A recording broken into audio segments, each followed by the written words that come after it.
नमस्कार दोस्तों, स्वागत है यूटिलिटी एनालिसिस चैप्टर के थर्ड वीडियो में। आज हम पढ़ेंगे concepts of utility, relation between total utility and marginal utility. Total utility और मार्जिनल यूटिलिटी को समझने के लिए पहले एक एग्जांपल देता हूँ, उसको समझिए। मान लीजिए आप काफ़ी दिनों से भूखे हो, आपने कुछ नहीं खाया और अचानक से मैंने आपके सामने 7 आम रख दिए। यहाँ पे मैंने 7 संख्या लिखी हुई है, 7 आम रख दिए। अब बहुत भूखे हो, जैसे ही आपने पहला आम खाया उससे जो आपको यूटिलिटी मिली, मान लो कि वो यूटिलिटी 10 थी। अब पहले आम का मज़ा ही कुछ अलग होगा। क्यों? क्योंकि आप काफ़ी दिन से भूखे हो, आपने बहुत दिन से कुछ नहीं खाया और अचानक से जब पहली बार खाया तो उससे यूटिलिटी जो मिलेगी वो आपको कितनी मिलेगी? 10। अब उसके बाद मैंने आपको दूसरा आम दिया।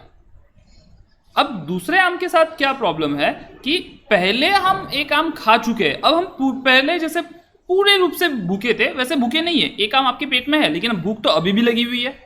तो आपको जो उससे यूटिलिटी मिलेगी वो मिलेगी 8, जो कि पहले वाले से कम है। अब मैंने आपको तीसरा आम दिया तो 2 आम आप ऑलरेडी खा चुके हो। तो तीसरे आम से जो आपको यूटिलिटी मिलेगी वो जाहिर सी बात है पहले और दूसरे से कम ही मिलेगी। तो आपकी जो यूटिलिटी उससे मिली वो मिली आपको 6। चौथा जब आम दिया तो यूटिलिटी और कम हो गई, वो हो गया 4। पांचवी बार जब आम दिया तो यूटिलिटी और कम होके वो आ गई 2 पे। अब आपका पेट तकरीबन भर चुका है, फिर भी 7 आम मैंने दिए थे और आपको बोलते 7 के 7 आम आपको खाने हैं, चाहे वो ज़बरदस्ती से हो। तो जब छठवां आम मैंने आपको खिलाया तो क्योंकि आपका पेट पहले से भरा हुआ था, इस टाइम आपको कोई भी यूटिलिटी नहीं मिली। इसके लिए आप यहाँ पे देख रहे हो, यहाँ पे 0 लिखा हुआ। अब तो भाई पेट पूरा फुल हो चुका है, अब पेट में जगह नहीं बची, फिर भी मैंने 7वां आम आपको ज़बरदस्ती खिला दिया। अब क्या होगा? जो आम खाया था ना उल्टी करके, वो भी आप बाहर निकाल दोगे। तो ये आपको यूटिलिटी मिलने की जगह पे जो मिली थी वो भी बाहर निकल गई। तो यही यहाँ पे आपको यूटिलिटी जो मिल रही है ये है -2। बात करते हैं मार्जिनल यूटिलिटी क्या होती है। तो हर बार जब आप एक कमोडिटी को कंज्यूम करते हो और उसी कमोडिटी से जो पर्टिकुलरली आपको यूटिलिटी मिलती है उसको हम कहते हैं मार्जिनल यूटिलिटी। जैसे कि पहले आम में आपको 10 मिली, दूसरे आम में 8 मिली, तीसरे आम में 6 मिली, चौथे आम में 4, ऐसे आगे। अब तो सर मार्जिनल यूटिलिटी तो क्लियर हो गया कि जो कमोडिटी कंज्यूम करते हैं उससे जो यूटिलिटी मिलती है उसको हम कहते हैं मार्जिनल यूटिलिटी। तो टोटल यूटिलिटी क्या है? तो टोटल यूटिलिटी कुछ नहीं है, ये सिर्फ मार्जिनल यूटिलिटी का टोटल है। पहला आम खाया तो 10 यूटिलिटी मिली थी, 10। दूसरा आम खाया तो आपकी जो टोटल यूटिलिटी होगी वो कितनी होगी? पहले आम से 10, दूसरे आम से 8, तो टोटल यूटिलिटी कितनी हो गई? 18। तीसरे आम जब आपने खाया तब आपकी टोटल यूटिलिटी कितनी होगी? तो 2 आम खाने से 18 यूटिलिटी थी प्लस 6, तो ये आपकी हो गई टोटल यूटिलिटी 24। चौथा आम खाया तो प्लस 4, 28। पांचवा आम खाया तो प्लस 2, 30। छठवां आम खाया तो प्लस 0, 30। और सातवां आम खाया तो -2, 28। तो टोटल यूटिलिटी क्या है? तो कुछ नहीं, मार्जिनल यूटिलिटी का जो भी आपने मार्जिनल यूटिलिटी आपको मिली उसका टोटल, या हम कह सकते हैं सबमिशन है। तो मेरे ख्याल से आपको अभी टोटल यूटिलिटी और मार्जिनल यूटिलिटी के बीच में डिफरेंस समझ में आ गया रहेगा। मार्जिनल यूटिलिटी क्या है? तो जो भी आपने कमोडिटी कंज्यूम किया उस कमोडिटी से कितना आपको यूटिलिटी मिला वो मार्जिनल यूटिलिटी।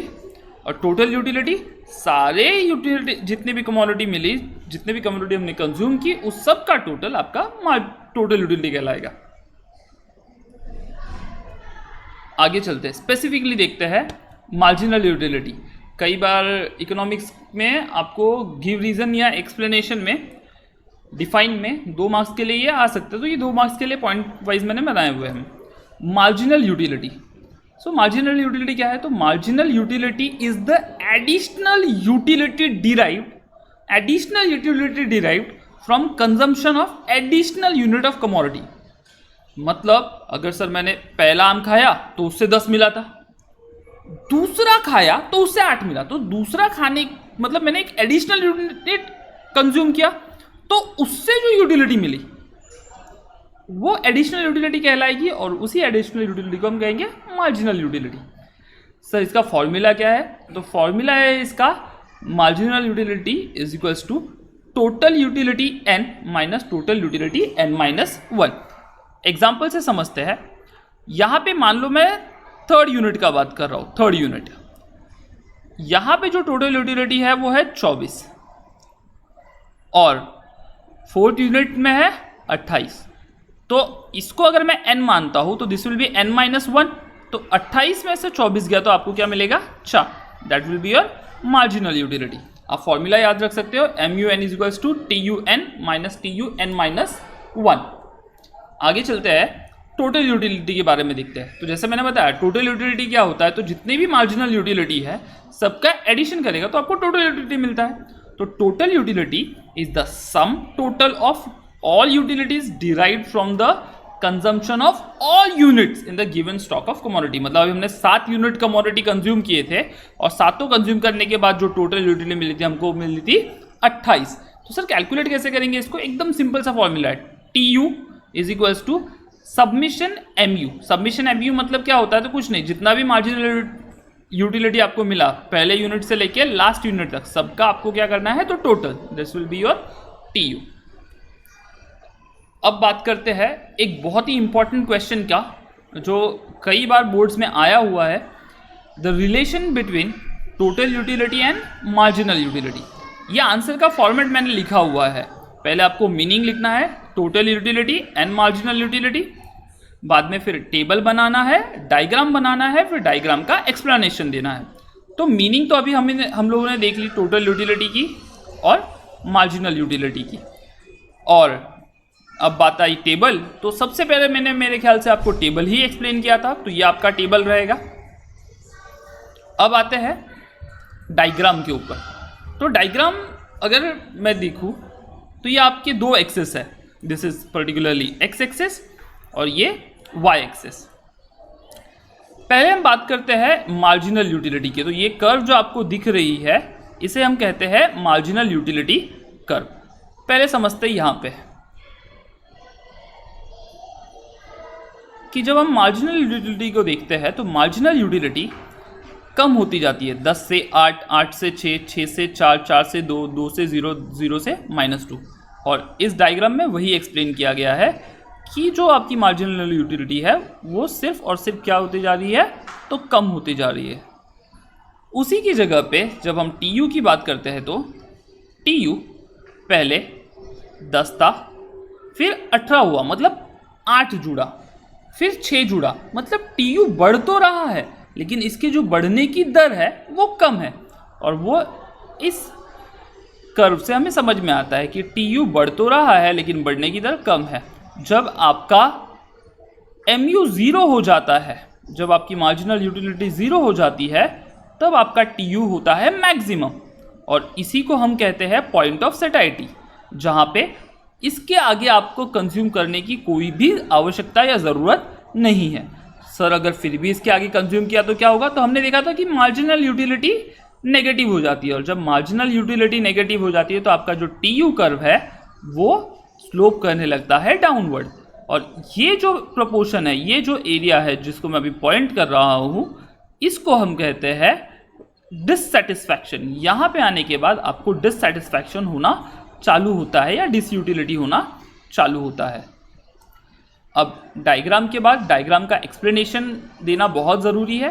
तो जो एक्सप्लेनेशन मैंने यहाँ पे लिखा है, एक्सपेक्टेड है कि आप सभी भी इसे नोट डाउन करेंगे, लिखेंगे और इसको इसी तरीके से याद करके या समझ के आप अपने एग्जाम में लिखेंगे। तो पहला पॉइंट क्या बोलता है? MU goes on diminishing as the consumer consume more and more unit of commodity. Sir ये तो अभी हमने पढ़ा था कि पहले यूनिट ऑफ कमोडिटी खाएंगे तो 10 मिला, फिर 8, फिर 6, फिर 4, फिर 2, फिर 0, फिर -2। मतलब जैसे जैसे आप यूनिट ऑफ कमोडिटी बढ़ाते जाओगे वैसे वैसे आपका मार्जिनल यूटिलिटी कम होते जाएगा। और TU increases but at diminishing rate. बात तो अभी वही की थी कि TU बढ़ेगा तो, लेकिन उसके बढ़ने की जो दर है वो कम होती जाएगी। जैसे पहला 10 था तो बाद में 18 हुआ, 8 बढ़ा, फिर 24 होगा, 6 बढ़ेगा, जो बढ़ने की दर है वो कम होती जाएगी। There is inverse relationship between MU and the stock of commodity. अब ये इनवर्स रिलेशनशिप क्या होता है? तो एक चीज जब बढ़ती है तो तब दूसरी चीज जब कम होती है तो हम इसको कहते हैं इनवर्स रिलेशन।